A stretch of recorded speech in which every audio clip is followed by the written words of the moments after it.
بسم اللہ الرحمن الرحیم۔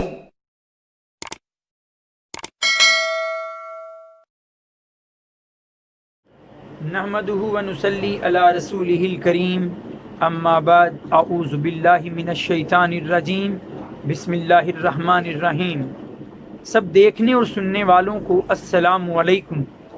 رب اشرح لی صدری ویسر لی امری واحلل عقدۃ من لسانی یفقہوا قولی۔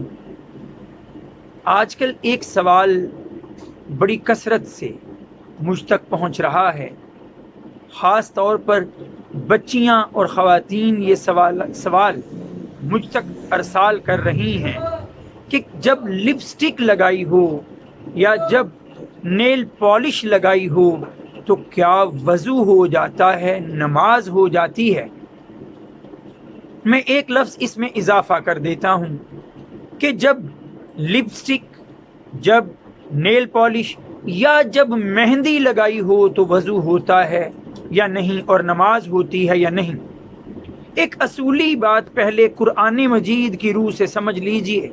قرآن مجید سورہ مائدہ میں اللہ تعالیٰ آیت نمبر 6 میں فرماتے ہیں، یا ایھا الذین آمنوا اذا قمتم الی الصلاۃ، اے ایمان والو جب تم نماز کے لیے کھڑے ہو، فاغسلوا وجوہکم وایدیکم الی المرافق، تو اپنے چہروں کو دھو لیا کرو اور اپنے ہاتھوں کو کوہنیوں تک، وامسحوا برؤوسکم، اور اپنے سروں کا مسح کر لیا کرو، وارجلکم الی الکعبین، اور اپنے پاؤں کو ٹخنوں تک دھو لیا کرو۔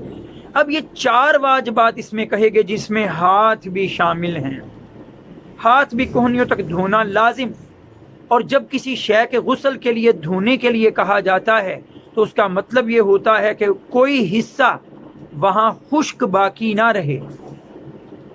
اب آپ خود اندازہ لگا لیجئے، خود فیصلہ کر لیجئے کہ اگر تو لپسٹک، اگر تو نیل پالش، چاہے وہ ہاتھوں کے ناخنوں پہ لگی ہو یا قدموں کے پاؤں کے ناخنوں پہ لگی ہو یا لپسٹک ہونٹوں پہ لگی ہو، چہرہ دھوتے وقت اگر کوئی ان کی ایسی تہ جم گئی ہے ہونٹوں پر یا انگلیوں کے ناخنوں پر کہ جو پانی کو جڑوں تک نہیں جانے دیتی، جلد تک نہیں جانے دیتی، تو ایسی صورت میں تو وضو ہوا ہی نہیں مکمل۔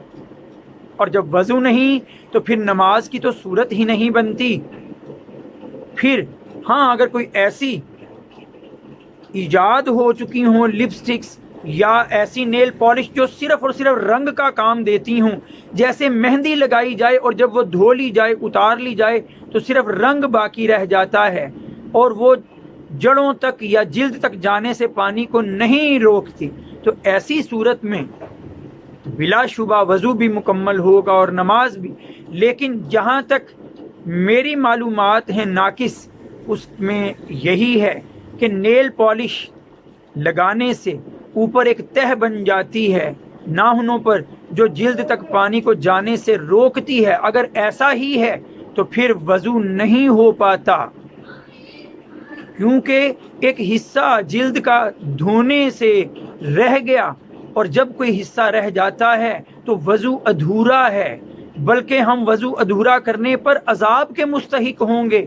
نبی کریم صلی اللہ علیہ وآلہ وسلم کی ایک حدیث، حضرت ابو ہریرہ رضی اللہ تعالیٰ عنہ اس کے راوی، صحیح مسلم میں حدیث نمبر 242، حضرت ابو ہریرہ رضی اللہ تعالیٰ عنہ فرماتے ہیں کہ نبی کریم صلی اللہ علیہ وآلہ وسلم نے ایک شخص کو دیکھا، ان النبی رأى رجلا لم یغسل عقبہ، نبی کریم صلی اللہ علیہ وآلہ وسلم نے ایک شخص کو دیکھا جس نے وضو کے دوران ایڑیاں نہ دھوئیں، فقالا، تو آپ نے فرمایا، ویل للعقابی، ان ایڑیوں کے لیے بربادی ہو، من النار، آگ کی، کہ جو دھلنے سے رہ گئیں۔ تو پھر اگر نیل پالش لگی ہے یا لپسٹک لگی ہے چہرے پر، اور چہرے کے دھوتے وقت اور ہاتھوں یا پاؤں کے دھوتے وقت کوئی حصہ خشک رہ جاتا ہے، وہاں پانی نہیں پہنچ پایا، تو وضو ہو ہی نہیں پایا۔ اور جب وضو نہیں ہو پاتا تو پھر تو پھر نماز بھی نہیں ہو پاتی۔ نبی کریم صلی اللہ علیہ وآلہ وسلم نے فرمایا، سنن ابو داؤد حدیث نمبر 92، لا صلاۃ لمن لا وضوء لہ، اس کی نماز ہی نہیں ہوتی جس کا وضو نہ ہو۔ تو احتیاط کیجئے، یہی بہتر کہ آپ لپسٹک کو دھو لیجئے، آپ نیل پالش کو اتار لیجئے، صحیح وضو کیجئے اور صحیح نماز ادا کیجئے۔ وآخر دعوانا ان الحمد للہ رب العالمین۔ السلام علیکم۔